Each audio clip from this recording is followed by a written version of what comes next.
उत्तर प्रदेश में इन दिनों समाजवादी पार्टी और कांग्रेस के गठबंधन के बीच तनाव देखने को मिल रहा है। सहारनपुर से कांग्रेस सांसद इमरान मसूद के बयानों के बाद इन चर्चाओं को जोर मिल रहा है।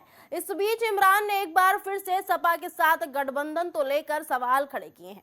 उन्होंने कहा है कि 2027 के चुनाव से पहले हमें सपा के साथ गठबंधन को परिभाषित करना होगा। अब ये नहीं चलेगी कि सपा तय करे कि हम कौन सी सीट पर चुनाव लड़ेंगे।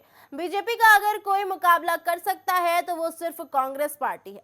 कांग्रेस सांसद ने यूपी में सपा से गठबंधन को लेकर इंडियन एक्सप्रेस को एक इंटरव्यू में कहा कई बड़ी बातें बोली। इमरान मसूद ने एक बार फिर से दोहराया कि यूपी में अब 80 से 17 का फॉर्मूला नहीं चलेगा।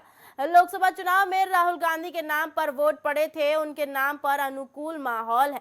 अगर कोई समझौता होगा तो वो सम्मानजनक होगा। अब ये नहीं चलेगा कि कोई ये कहे कि सीटें हमने तुम्हारे लिए छोड़ी हैं। हमें सपा से कुछ नहीं चाहिए, फैसला कांग्रेस नेतृत्व करेगा। इमरान मसूद ने कहा कि हम अपनी पार्टी और संगठन को मजबूत करने के काम कर रहे हैं। जमीनी स्तर पर काम किया जा रहा है। हम अपने दम पर चुनाव लड़ेंगे।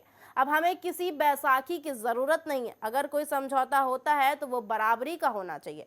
कांग्रेस कौन सी सीट पर चुनाव लड़ेगी, इसका फैसला हमारी पार्टी का नेतृत्व करेगा। मेरा काम है कि मैं कांग्रेस कार्यकर्ताओं और नेताओं के अधिकारों की रक्षा करूं। हमारे कार्यकर्ताओं की भी उम्मीदें हैं।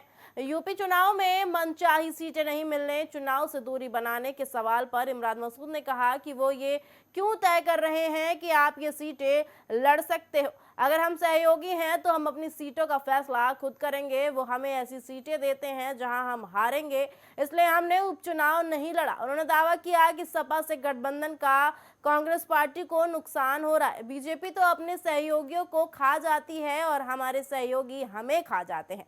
अगर कोई बीजेपी से लड़ सकता है तो वो कांग्रेस पार्टी है। कांग्रेस अकेली ऐसी पार्टी है जो कभी बीजेपी के साथ नहीं जाएगी।